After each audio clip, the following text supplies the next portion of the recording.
Olá, galera dos sétimos anos do Colégio Eucana, tudo bem? Aqui é o professor Alan de História. Gente, essa videoaula ela é uma revisão de 3 dos 4 capítulos que vocês tiveram até agora. Os capítulos 1, 2 e 3. Gente, o fim dos grandes impérios do mundo antigo, a Idade Média e a Baixa Idade Média. Galera, acabamos aí fazendo avaliações, provas de todos os capítulos. Então nós tivemos aí uma prova presencial que ainda nós fizemos lá no início de março e fizemos aí 2 atividades avaliativas.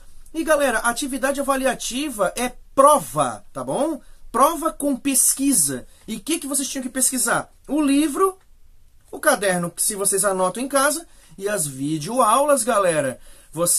Eu percebi assim, em algumas atividades avaliativas de alguns de vocês que parecia que vocês não recorreram às videoaulas.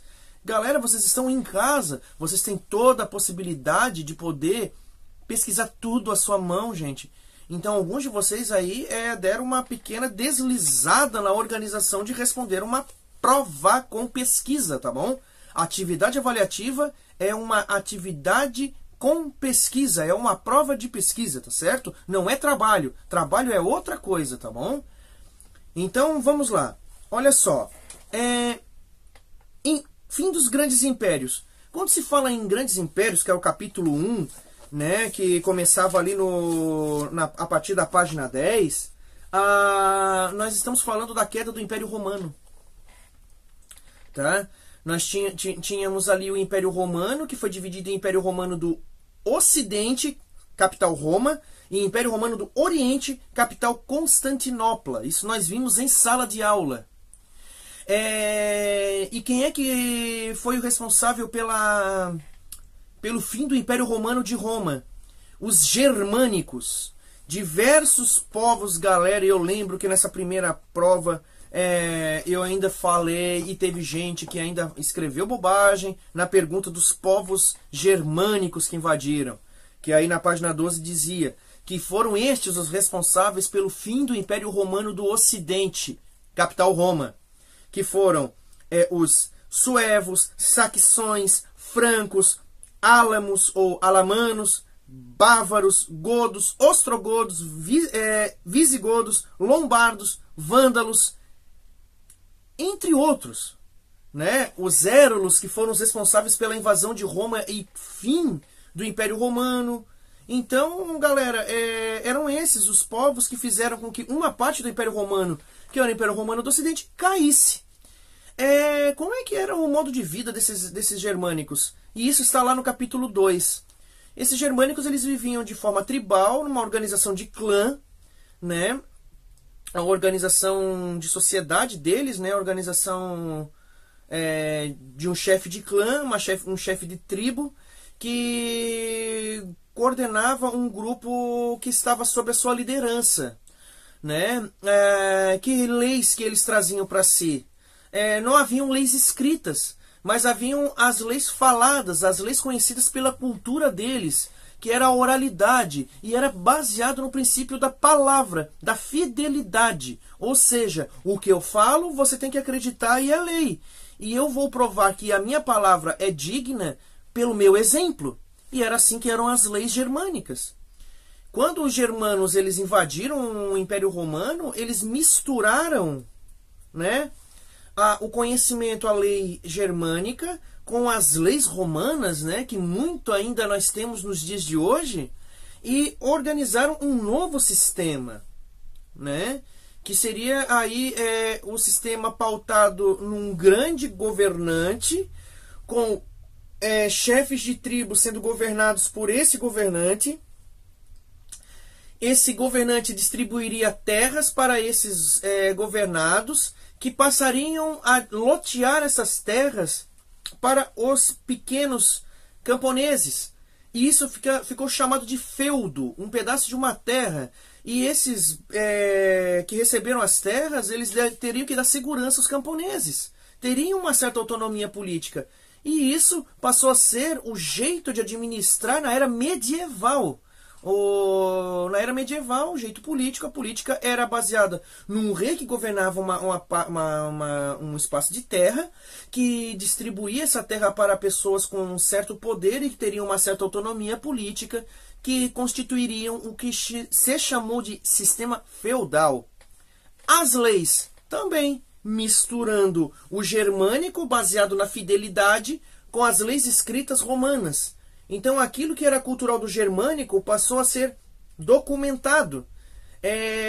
E como é que seria a fidelidade? Seria somente pela palavra? Não, por um cerimonial de investidura para ser servo do rei, ou então vassalo. O vassalo é aquele que está abaixo do rei. O rei é o suzerano. O que manda é suzerano, o que é mandado é vassalo. E aí você tinha um ato de fé, a homenagem e a investidura, né?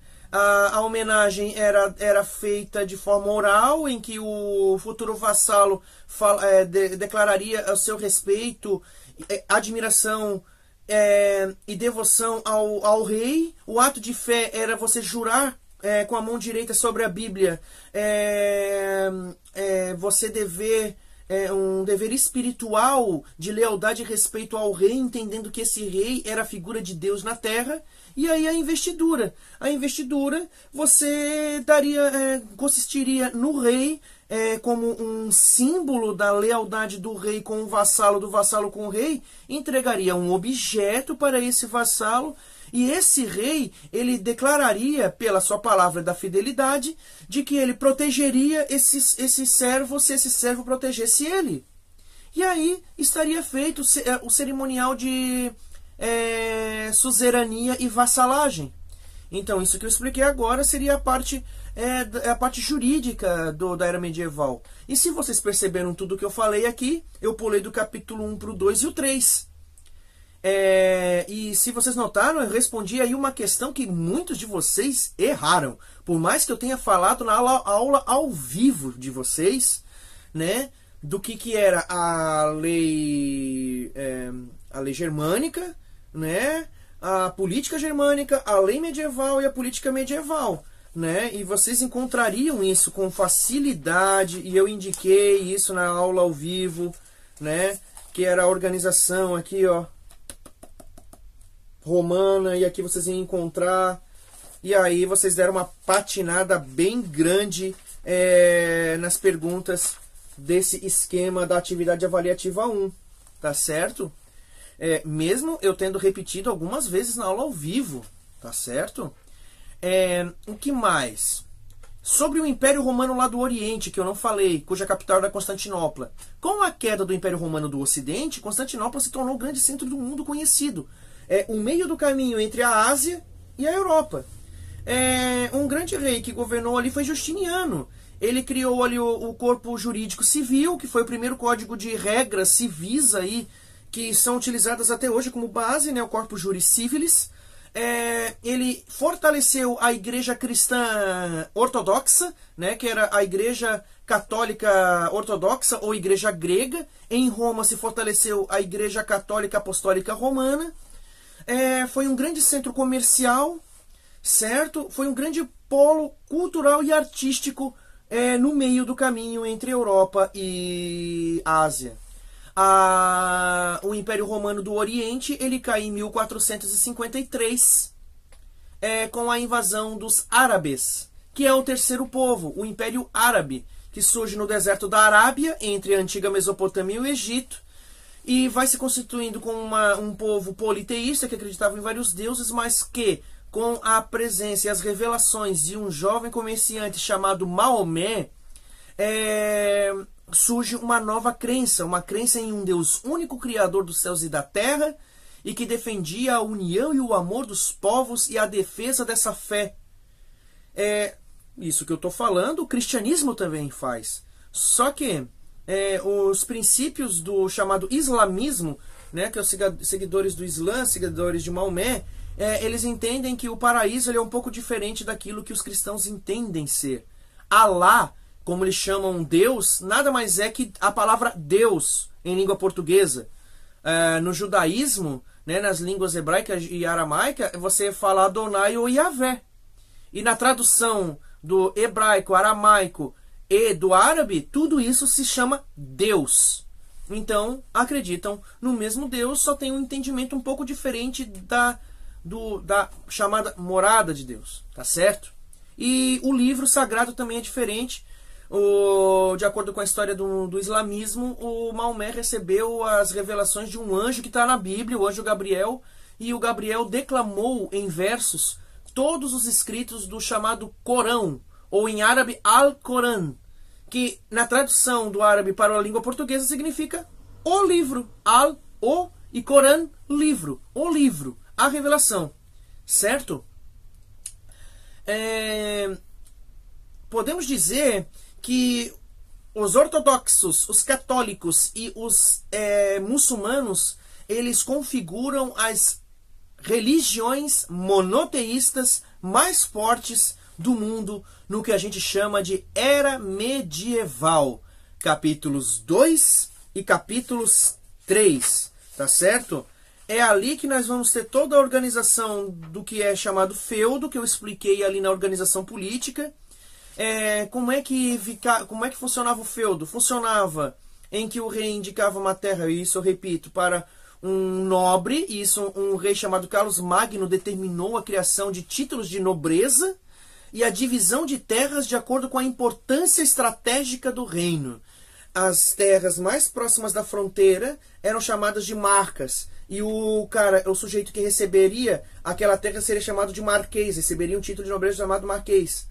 As terras médias seriam chamados de condados. Então, aí o título de nobreza seria o conde. E as grandes faixas de terra que o rei indicaria para um outro nobre, esse nobre receberia o título de nobreza de ducado, ou melhor, de duque. E o local, o grande feudo, seria chamado de ducado. E esses seriam fiéis e leais ao rei. Esses duques, condes e marqueses, eles fariam toda a proteção do reino e do feudo e dos camponeses que estavam ali. Os camponeses, eles eram chamados de servos, aquele que serve. É bem o termo cristão, né? Nós somos servos de Deus e devemos respeito, admiração e temor a esse Deus Todo-Poderoso. Lembrando que na era medieval, os reis, eles eram extensões de Deus na terra, e assim era entendido, inclusive pela Igreja Católica Apostólica Romana. Nenhum rei e nenhuma rainha na era medieval, na Europa, governou sem o apoio da Igreja Católica. O Papa, normalmente, ele abençoava aquele rei e aquela rainha. Muitas vezes ele ia pessoalmente naquele reino para colocar a coroa sobre a cabeça daquele rei novo, daquela rainha. Então, ali era a associação do espiritual, o Papa, o rei de Deus na terra, e o rei daquela região, que a igreja concedia a ele o poder de Deus na terra. Então a palavra do rei era divina. Se você criticasse o rei, você estaria criticando a Deus, você estaria cometendo um crime, você estaria cometendo a heresia, que era um crime contra as leis de Deus. Eram interpretações diferentes das escrituras sagradas na época. Está certo, galera?